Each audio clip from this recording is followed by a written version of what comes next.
يا حي يا قيوم برحمتك نستغيث إنك على كل شيء قدير ربنا هب لنا من أزواجنا وذرياتنا قرة أعين واجعلنا للمتقين إماما رب اجعلني مقيم الصلاة ومن ذريتي ربنا وتقبل دعاء اللهم ربنا اغفر لنا ولوالدينا وارحمهم كما ربونا صغارا وصلى الله على سيدنا محمد وآله وصحبه وسلم تسليما كثيرا والحمد لله رب العالمين.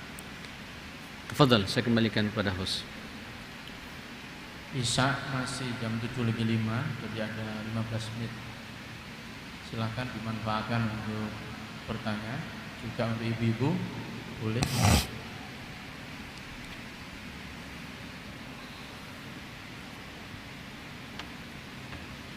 Bismillahirrahmanirrahim.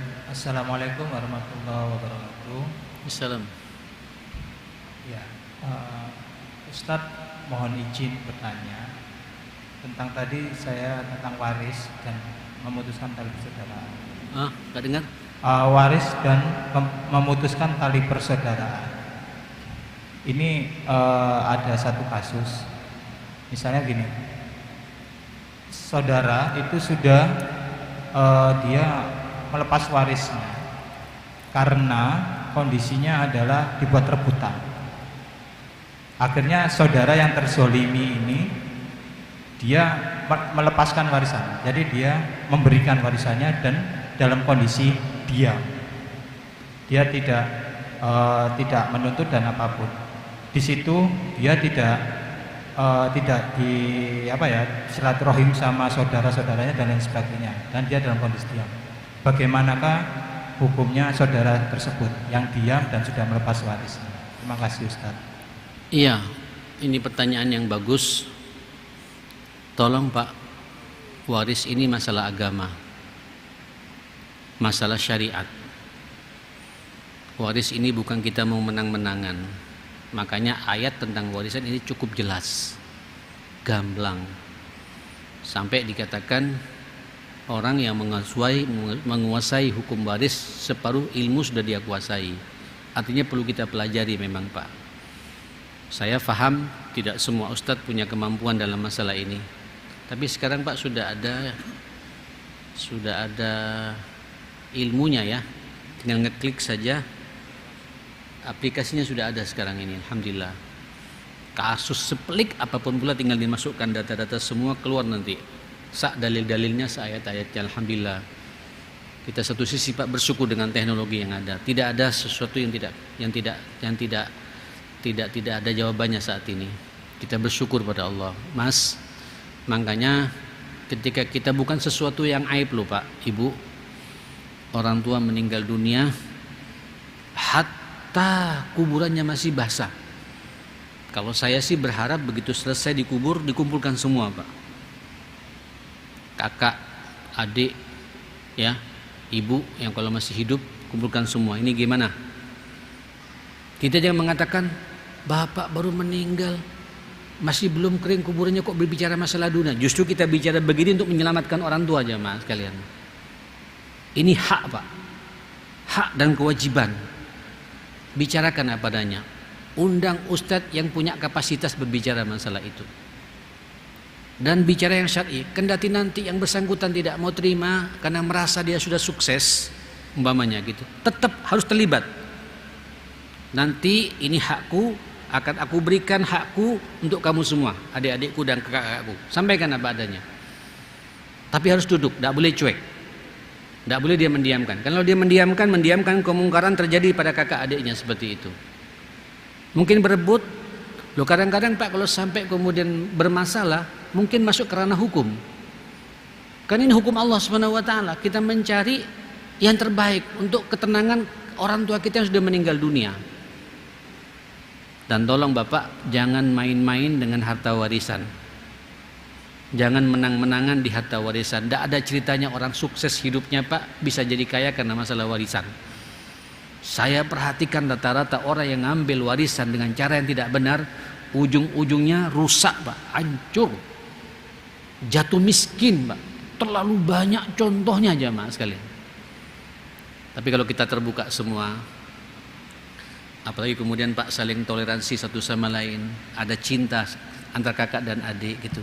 Ngelihat kakaknya agak bermasalah secara ekonomi, sementara kita agak mapan, tapi hitung Pak secara baik-baik gitu. Setelah selesai, aku tidak mau ngambil. Hakku aku berikan kepada kakakku. Aku berikan sebagainya pula kepada ibuku atau pada saudaraku yang lain. Silakan, tapi tetap dibicarakan secara hukum yang ada. Bagaimana hukum waris yang ada. Dan jangan main menang-menangan Pak. Kadang-kadang begini jamaah sekalian, mentang-mentang dia yang paling banyak merawat orang tuanya, ya, dia yang ngawal orang tuanya, yang ngoperasi orang tuanya juga dia, tinggal bersama dia di rumahnya. Begitu meninggal dunia terus rumahnya diambil. Tidak benar Pak. Dia merawat, itulah bakti dia kepada orang tua, itulah pahalanya bagi dia, itulah birrul walidain. Tapi urusan warisan tidak bisa Pak. Bahkan kalau sampean ada anak Pak, membelikan rumah untuk orang tuanya, di atas namakan orang tuanya, membelikan anaknya Pak, mungkin anak nomor 2 Pak, mungkin anak nomor 2 ini paling sukses umpamanya jamaah sekalian. Terus orang tuanya dibelikan rumah Pak, ini untuk abah dan umi, untuk ayah dan ibu. Tiba-tiba meninggal dua-duanya Pak.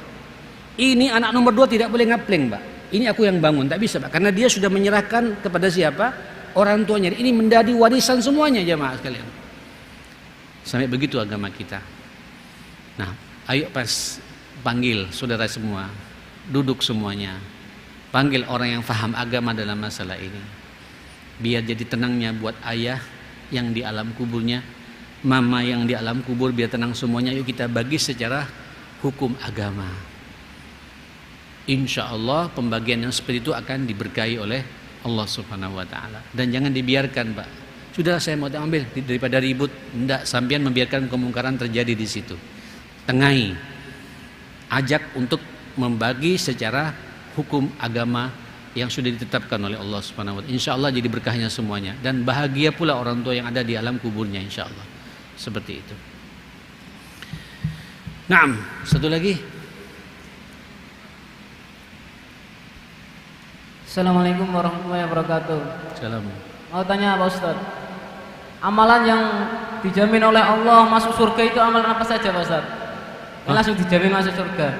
Pelan-pelan tanya ini, saya suaranya amalan apa? Amalan yang dijamin oleh Allah Subhanahu Wa Taala langsung masuk surga. Ya itu tadi Pak, sampean beribadah sama Allah Subhanahu Wa Taala dan jangan syirik kepada Allah Subhanahu Wa Taala. Salat 5 waktu tepat waktu, ya. Sesibuk apapun pula sampean, tinggalkan semua pekerjaan. Bagaimana pula Allah sedang memanggil saya. Insya Allah amal sampean diridhai oleh Allah Subhanahu Wa Taala. Apalagi salat sudah tepat waktu, subuhnya juga tepat waktu, di masjid juga, masya Allah. Terus Qur'annya dibaca dengan hukum tajwid yang benar, dengan suara terbaik yang kita miliki, dengan makhraj huruf yang benar. Quran itu hidayah, Quran itu berkah, Quran itu cahaya, Quran itu rahmah, Quran itu yahdi lillatihi aqwam, bisa memberikan arahan petunjuk ke jalan yang lebih lurus. Quran itu obat, Quran itu furqan. Makanya sampean kalau pengen sukses, sebelum kemana-mana bacalah Al-Quran. Setelah sebelumnya salatnya diperhatikan dengan benar. Ini hablum minallah ya. Terus yang kedua, jaga hablum minan nasnya. Kalau sampean punya orang tua, jangan main-main dengan orang tua. Orang tua ridho sama sampean, Allah ridho sama sampean. Tapi sampean, orang tua merasa tersakiti dengan sikap sampean, dengan omongan sampean, Allah juga merasa tersakiti juga. Sebab silaturahim yang paling utama dan paling utama itulah silaturahim yang kita jaga, bagaimana komunikasi kita dengan orang tua. Baru setelah itu jaga harmonisasi dalam rumah tangga kita. Kalau punya anak, kawal anak kita sampai jadi anak yang soleh dan soleha. Bangun jejaring dengan kakak adik sebaik mungkin. Jangan sampai ada masalah kayak tadi gitu ya, salah faham dalam urusan warisan dan lain sebagainya. Mudah-mudahan kalau ini jalankan semua, insya Allah sampai sukses dunia akhirat insya Allah. Baik, barakallahu fikum. Cukup ya. Baik, subhanakallahumma bihamdika asyhadu an la ilaha illa anta astaghfiruka wa atubu ilaik. Insyaallah jumpa lagi pekan yang akan datang. Saya di sini Pak 1, 2 dan 5 insyaallah ya, setiap Rabu malam seperti ini. Subhanakallahumma wa bihamdika asyhadu an la ilaha illa anta astaghfiruka wa atubu ilaik. Assalamualaikum warahmatullahi wabarakatuh.